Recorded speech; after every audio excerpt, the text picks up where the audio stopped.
The voice of sharing Durian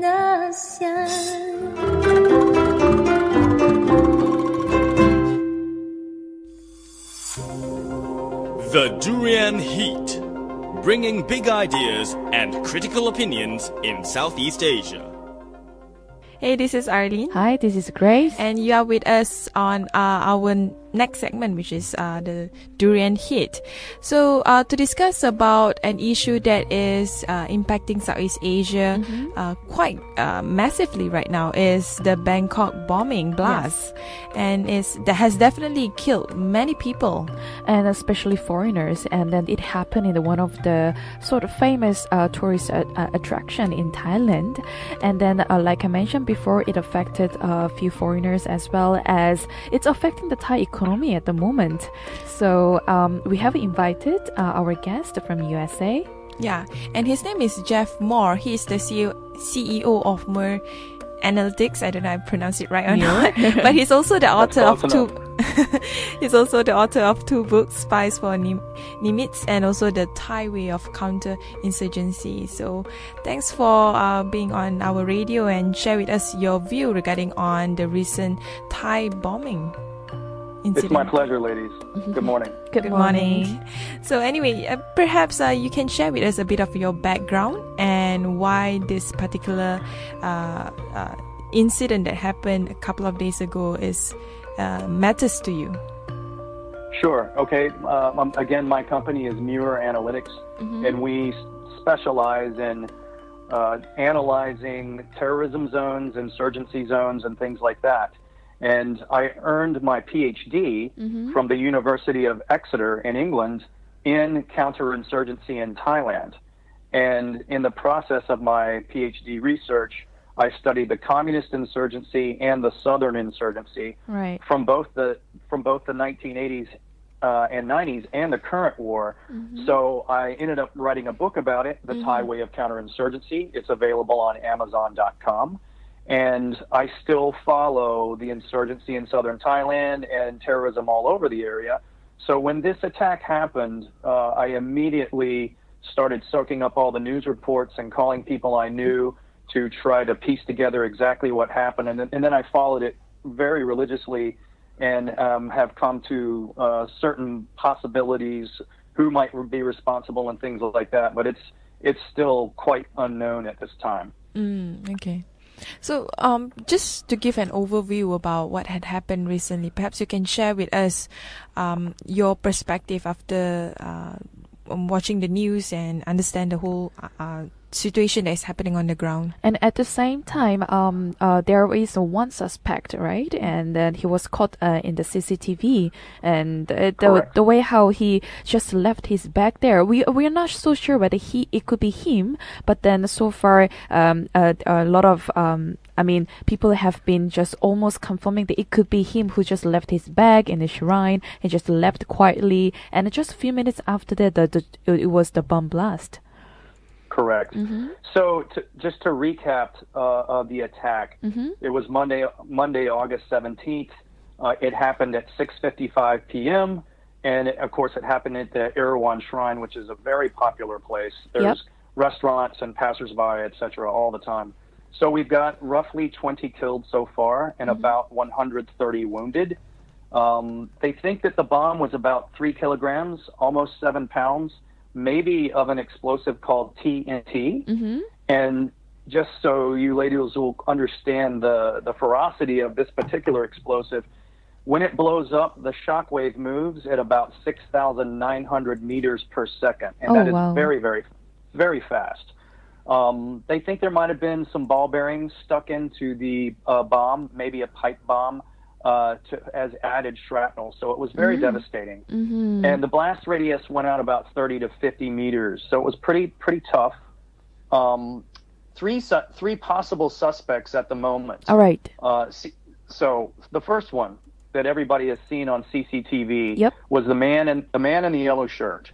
And where he took off his backpack is exactly where the blast happened. So my company did some photographic interpretation of the scene, and right there where the backpack was the epicenter of the explosion.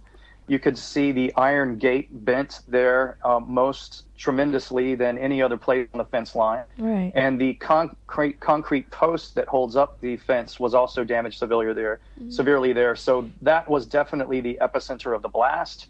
And he was shown taking off a backpack and leaving it. Yes. And that's a very strong indicator that he was probably the person that left the bomb. Investigators think that he might have been wearing perhaps a wig or had shaggy hair and glasses and baggy clothes to hide his true identity. I see. This is what we call tradecraft. When you are a spy or a terrorist and you're trying to camouflage yourself, these are some of the things you do. But isn't it Go ahead. just to go back to the first suspect, isn't Right. it weird for someone to actually wear a yellow t-shirt and to want to bomb a shrine? I mean, you would probably want to wear as dark as possible, or try not to be too obviously being seen, especially in the CCTV. I think that's an excellent point. And I think that's entirely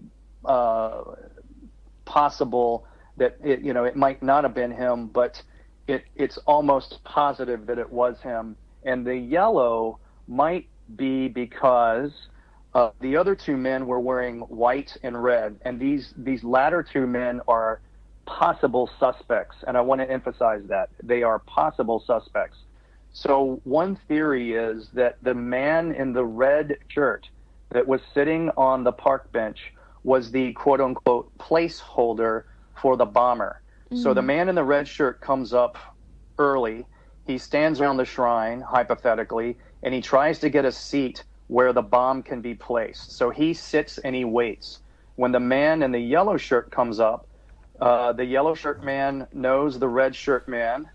The red shirt man gives the yellow shirt man his place, and then they put the bomb down, and then he leaves. The man in the white shirt possibly was there to supervise the immediate ground operation. So to recap, white shirt man and red shirt man go into the temple. They get a place to put the bomb. Yellow shirt man brings the bomb, leaves it, and then they leave. I see. Oh, right. And then they detonate it about 3 minutes after they walked out.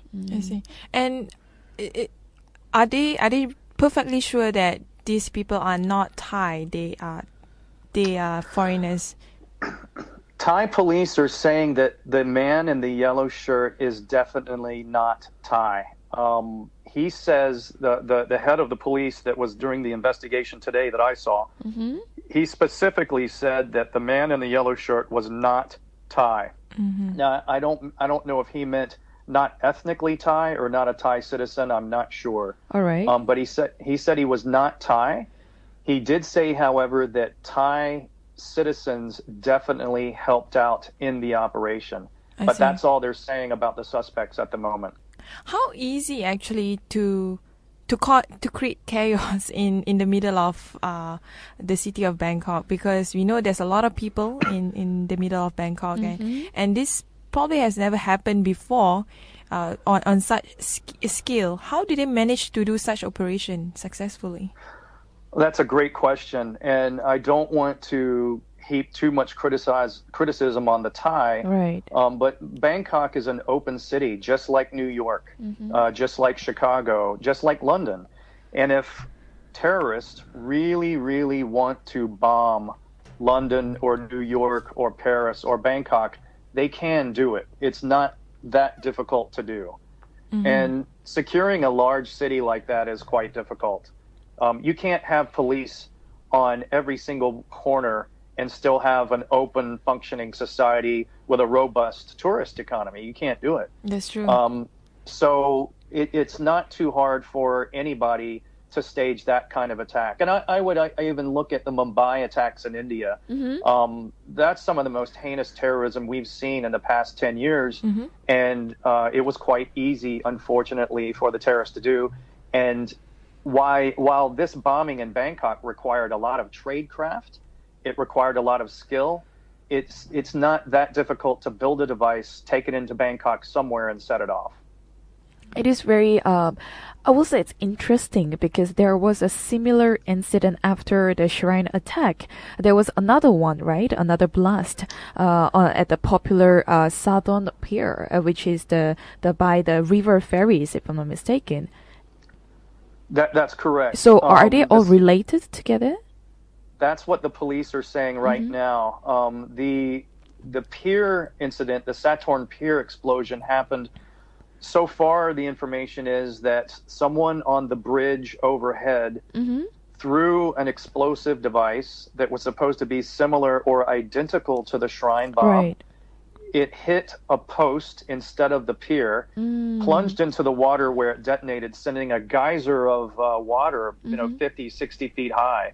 That explosion would have killed several people and injured many, many more as well. Wow. And so the supposition is that it was perhaps the same group, and the IEDs were very similar. Improvised explosive devices, the bombs were very similar. But I haven't seen any technical feedback from Thailand on the exact specifications of the pier attack. So, why it seems similar, especially regarding timing. Right. I think the jury is still out on exactly. It could be a copycat, is it? Is that what you mean? Could be a copycat, right? So the jury is still out. We just don't have as many details about the latter attack than we do the first one. I see. I'm just curious. Does the location give out a strong indication of the motive of the suspect? Well, the shrine attack definitely says that the attackers wanted a very high casualty rate. No question about it. As we all said before, this intersection is one of the most popular intersections in Bangkok. Yes. People pass by shopping, they're going out to eat, they're hitting the bars, they're visiting the shrine itself, which is immensely popular. And right next to it is the BTS SkyTrain. So if you want to hurt people in Bangkok, that's one of the best places to do it. Right. Regarding attacking a Hindu shrine that is exceedingly popular with Buddhists, both Thai and Chinese alike, and tourists, I've been there many times. I'm not sure that we're ready to say that attacking a Hindu shrine popular with Buddhists is the key motivation, but it is certainly something to keep in mind as we move forward. I would keep it at the top of the list as things to look at as the investigation proceeds. I see. Anyway, we'll take one short break. When we return, we'll discuss more on the motive of the Thai bombing. Sure. The Durian Heat, bringing big ideas and critical opinions in Southeast Asia. Hey, this is Arlene. Welcome back. This is Grace. And of course, you are with us on the Durian Heat, and we are with Jeff Moore. He early on he has explained and given an overview about the bombing in Bangkok, but just to dwell a bit deeper, which is the whole motive of this bombing. It's a bit lacking, There's just so many theories, but I mean, at least for myself, I don't see a clear motive of why they want to bomb Thailand, exactly. Especially in the middle of a Hindu shrine temple. Sure. So, and no one knows for sure right now, and all we can do is hypothesize. But if we hypothesize in kind of a logical way without spreading hysteria, we can zero in on some real potential possibilities here. So let's just go through those one by one. Sure. It could have been a faction of the southern insurgents in Thailand who were maybe frustrated with a lack of progress on the peace or autonomy talks. They're not giving the insurgents autonomy, and that's very frustrating for them. It could be a faction of the insurgents that were inspired by ISIS, because ISIS is gaining ground all over the Middle East and now North Africa, and it has staged attacks in America. It tried to stage attacks in Malaysia. About 100 people have been arrested in Malaysia that were inspired by ISIS to attack the government. ISIS just attacked Saudi Arabia last week. Yep. There was a cell of insurgent terrorists that tried to attack UAE again. and they attacked Kuwait a couple of weeks back. So this kind of thing is just expanding, and there could be some young Turks in the Southern Insurgency that just said, okay, we are going to behave like our brothers in ISIS, and we're going to do this. Could be that. But why Thailand? I mean, of all the countries, they could have attacked China, for example. Well, the Southern insurgents, if they were inspired by ISIS, their battleground, their enemy is Thailand. So they would want to cause a mass casualty attack and injure as many Thai, kill as many Thai as possible to make sure that they get the Thai government's attention. So that is one possibility. Another possibility that seems to be fading just a little bit is the red shirts. Of course, they're frustrated by the government, the coup government, not giving them any political voice. And they certainly have the capabilities to carry out this kind of thing. But the big question is, why would they murder 20 of their own people and wound 120 of their own people at one of Bangkok's most popular shrines? Exactly. That is a weak theory, I suppose. I think it's a weak theory, but we can't ignore it because they are at odds with the government. They have a reason to strike and embarrass the government, but I think the casualty rate makes them a lesser candidate. But we cannot rule them out. I see. And then we've got to look at a regional or international terror group like KMM or JI or Al Qaeda or ISIS. Actually having cell members that are not associated with the Southern Insurgency and just acting on their own, like they tried to do in Malaysia, like they've tried to do in Indonesia. That's possible. Even Singapore has arrested some ISIS personnel. Oh, yeah. And they've been rolled up in every single Southeast Asian country that they tried to operate in. So why not try Bangkok? Maybe that would be weaker. And so that is one theory also to look at. And then there's a final theory about the Chinese Uyghurs. I've seen that theory. I don't know too much about the Uyghurs. I think it's odd that they might strike outside of Western China. I've never heard of them striking any other target. Yeah, sorry. But that seems to be the popular theory that is being reported all over the news. Sure. And the interesting thing that's popped up recently is that a lot of Uyghurs were offered, I believe, sanctuary in Thailand, and then they were deported. So if you have some Uyghur insurgent VIPs, high leadership personnel, that were under the gun in China and had to escape China, and they thought they had sanctuary in Thailand, and then they turned around and the Thai turned them back over to the Chinese, that might result in a revenge operation. It's a little far-fetched, but entirely possible. And as the investigation proceeds, I believe we're going to find out whether that was the case or not pretty soon. And that's also another theory. It's not really a theory, but rumors saying that it's actually from the U.S., the person doing the bombing. It's very interesting to hear about the rumor. Yeah, it is. And there's a lot of people in Thailand mad at my country. They're mad at the State Department for what they see as siding with the red shirts and things like that. And so I think a lot of people are starting these kinds of rumors. But ladies, I'll tell you, I used to work in the Pentagon. I spent 3 years there. All right. And no one ever had any kind of animosity toward Thailand. No one would ever put together an operation and bomb Thailand. It's a very silly theory and probably put out there by people that want to divide America and Thailand at a period where our relationship is a little strained right now.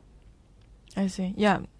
But at the same time, I mean, let's refocus on the bombing itself, because it's not really part of, I wouldn't say culture, but it's not really part of the history in Thailand where individuals just go into a public area and just commit either suicide bombing or even just put a bomb in the middle of a public area. That's true. Hezbollah, well, there was a Hezbollah bombing, as you all well know, back in Valentine's Day, I think, of 2013. Correct me if I'm wrong on that date. The Iranians had some kind of bomb factory in a suburb of the main part of Bangkok. One of the bombs blew up, and they scattered and actually ended up bombing a few targets while they were trying to escape. Many years before that, Islamist jihadist terrorists tried to blow up a giant bomb on Witayu Wireless Road near the Lumpini police station. Those individuals ended up being a part of what we know now as Al Qaeda. Right. So there have been some bombings, and there have been some small-scale bombings, maybe by the red shirts. No one is sure. There was a bombing right across the street from Rankamhang University in 2013, I believe, and that was done by Southern insurgents. There was a student faction there that did that. And the Southern insurgents have struck Phuket, and there is some evidence that the Koh Samui bombing was linked to them as well. Right. And so if they wanted to carry out something much bigger and more powerful and really get the attention of the government, something like this would not be out of the pattern that has been established. But I would say that it would be the most savage end of the pattern so far. But this attack is indeed unusual. I have never heard or seen a terrorist attack in Bangkok that had this many casualties resulting from it. I think it's unprecedented. It might be Thailand's biggest terrorist attack, single terrorist attack. Well, even according to the Thailand Prime Minister, he said this is one of the worst incident that happened in Thailand, and then this can definitely bring perhaps a huge impact on the tourism as well as the foreign investors. So, what is your perspectives on these two areas? Sure. Unfortunately, I think tourism for Thailand is going to slow down. It equates about 10+% of their GDP, and it is at least that's the official numbers, and the unofficial numbers are probably a little higher. Unfortunately, 23 countries, including the U.S. and the U.K., have urged their citizens to take extra care if they travel to Thailand. Right. They didn't say Thailand's a no-go zone, but they did say take extra care. And if you're planning your vacation now for a couple of months from now, Thailand is probably going to come off of your list. Yes, for sure. And Hong Kong said to avoid non-essential travel to Thailand overall. It had some of its citizens injured there at the shrine. So all that's very bad. I think that it will cause a dip in tourism in Thailand, certainly for the intermediate term. Long term, I think Thailand has a potential to bounce back, but this is going to cause anywhere between a 3 and a 6 month dip in their tourism sector. And then for sure that has led to think perhaps give the second thought to foreign investors as well. Sure. Yeah. Investment dislikes instability. And, investors getting over the coup is one thing. Yep. The coup did bring some stability to Thailand. There's no more political riots. Yes. People they're not machine gunning each other in the streets, and they're not shutting the airports down, which keeps commerce from coming in and out, especially if you're moving fruits and vegetables and things like that. Yeah. But Thailand just suffered from what appears to be its single worst terror attack in its history. And so new investors are going to look at Thailand and pause.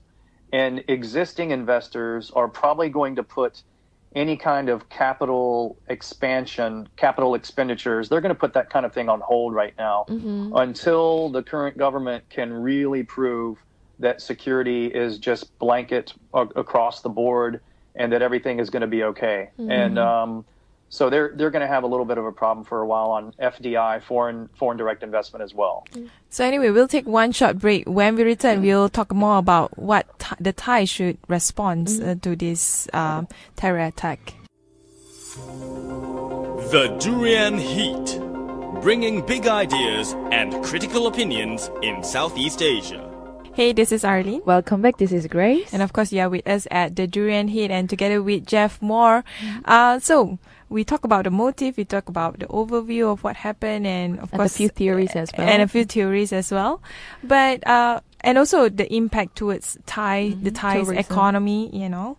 But at the end of the day, I think the most important question is what the Thai government should respond to this, because they cannot just put military personnel all over the Bangkok district. Will be scaring off tourists even further, right? I mean, what is the best way forward for the Thai government to deal with this? Sure. Well, let's take just a minute and look at how they responded in the immediate term, and then we'll get to that. Sure. Just very quickly, they secured the scene very quickly. The first responders, the medical people, the police, the fire people, they all came in and did their work. And within about an hour after the bomb explosion, checks went up at the airports to look for a person of interest. And that means that the investigators had reviewed the CCTV. They found someone they think might have been a bomber, and they put a $1 million bounty on him, which is about 18,000 British pounds. Then investigators poured all over the scene. You can look at Muir Analytics. We observe photographs a lot. We do a lot of photographic interpretation. Yeah. So we were looking at the investigators pouring over the crime scene. They were analyzing the bomb blast, trying to figure out the type of bomb, the type of explosive used, and then they got PR.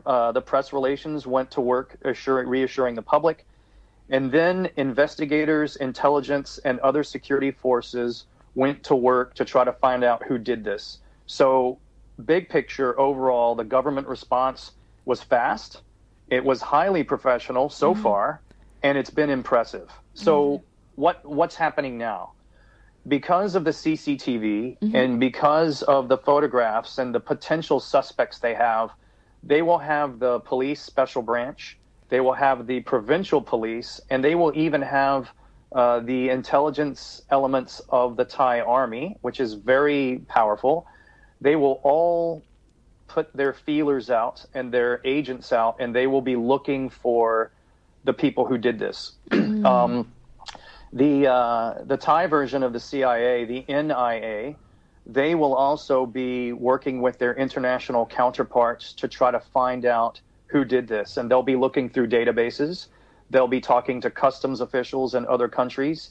They will be talking to their Middle Eastern, their Malaysian contacts, their Indonesian contacts, and their Chinese contacts. They'll talk to the Americans. They'll talk to everybody. And they will try to figure out what known terrorists, at least to the intelligence communities, were coming and going through the area.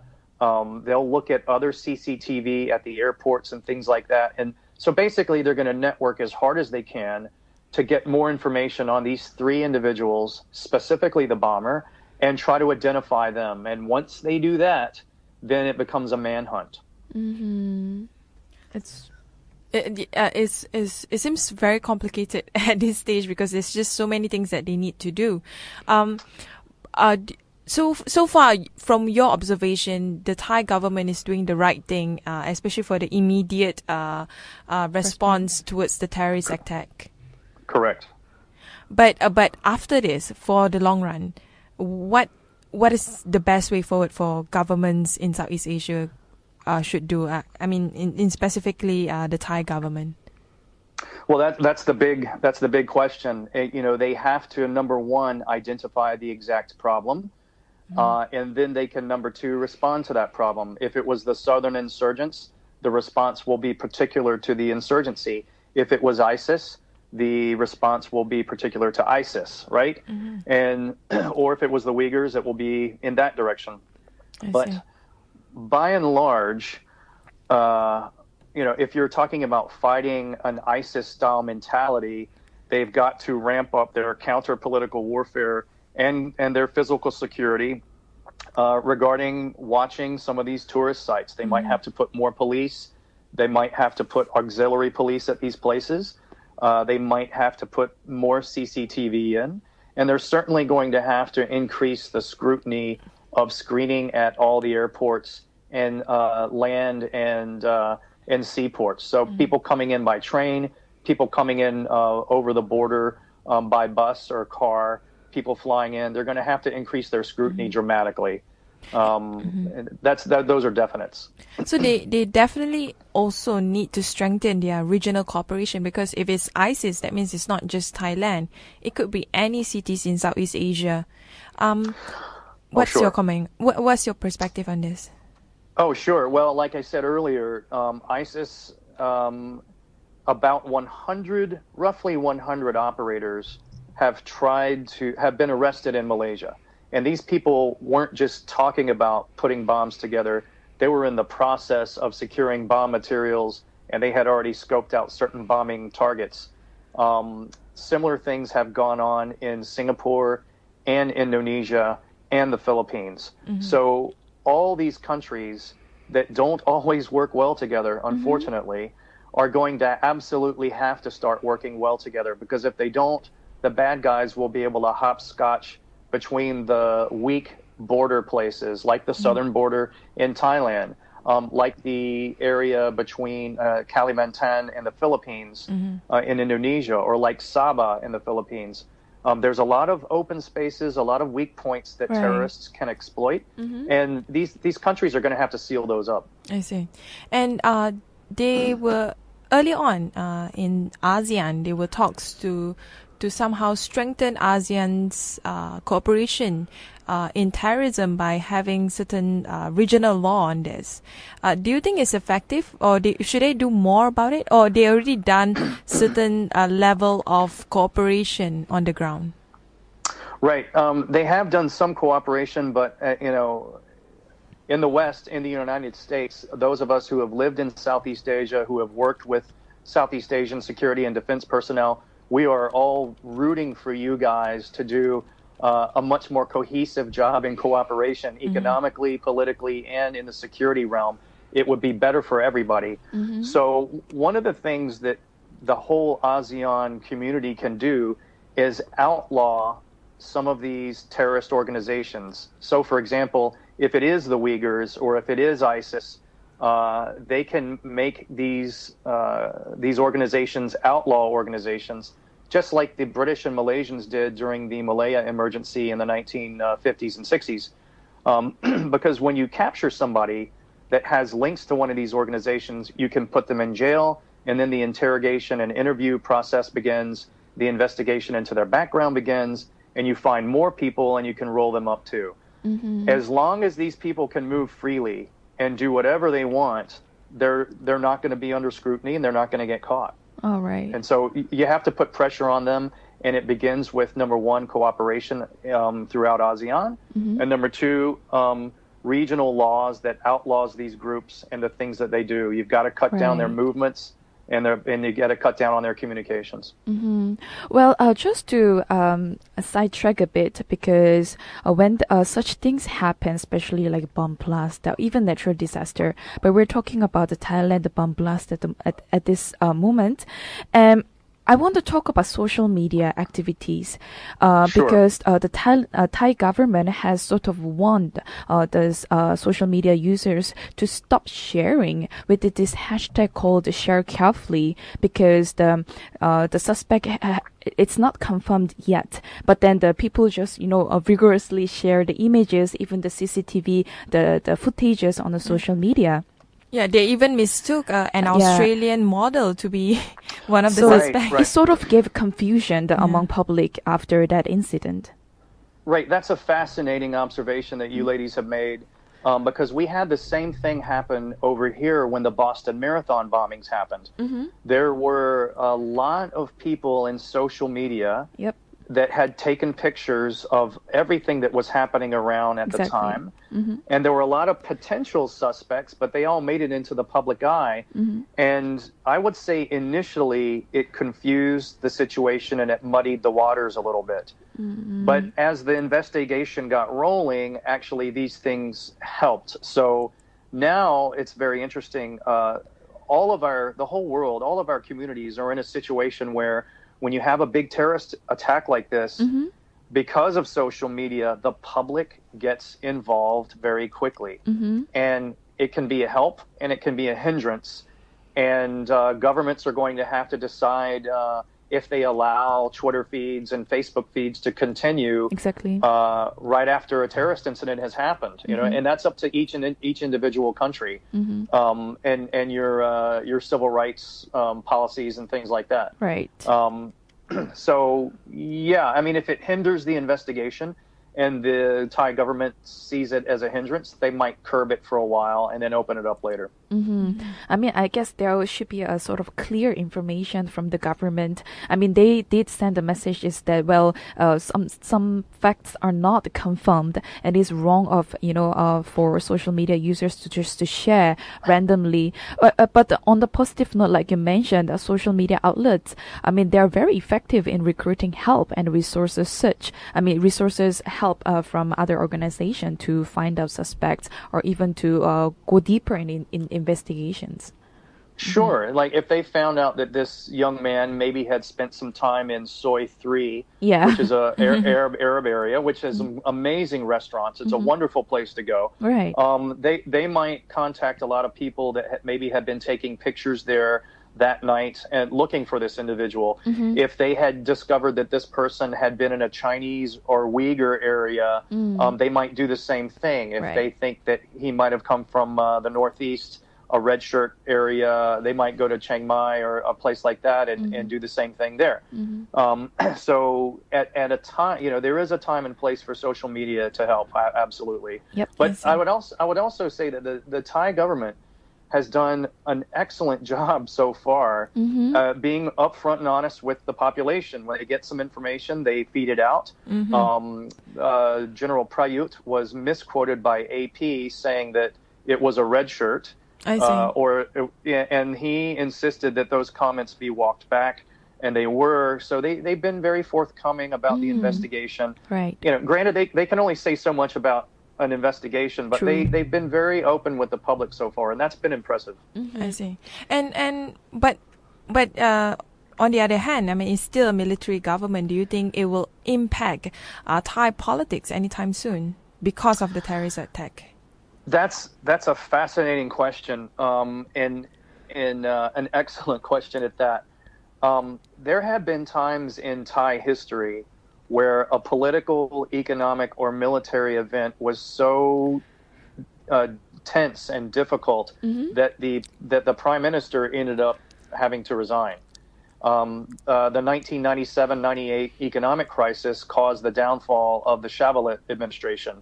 And Shabalit was a very capable man, politically, economically, and militarily. And he was actually one of the architects of the defeat of the communist insurgency.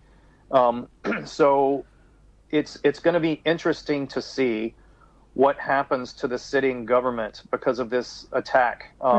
If they respond very professionally, it could strengthen them, especially if they make progress in the investigation. Because let's be honest. Every city in the world, whether it's Kuala Lumpur or New York or Washington D.C. or Bangkok, we're all exposed to terrorism now. That's true. And we could all get hit, and it's not necessarily the fault of the sitting government if you get hit, but if you react well and you handle the crisis well, you can come out of it strengthened. So General Prayut has an opportunity. The Thai government writ large has an opportunity to prove to everybody in Thailand and the world that they're professionals and they can react professionally to these crises and deal with them on an effective level if they really apply themselves. And so far they have done quite well. I mean, I think people have been somehow putting their trust towards the Thai government in handling the situation so far.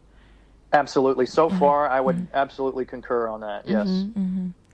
Anyway, that's all for our discussion today. It's really interesting and fascinating to actually analyze and discuss about the Bangkok bombing and how it impacts Southeast Asia, Thailand. I think also in terms of understanding terrorism as a whole in the Southeast Asian region. Sure, and we will keep our listeners updated on these issues from Thailand as well. Thank you very much, Jeff. Thank you very much, Jeff. Thank you very much, ladies, and have me back anytime. Sure.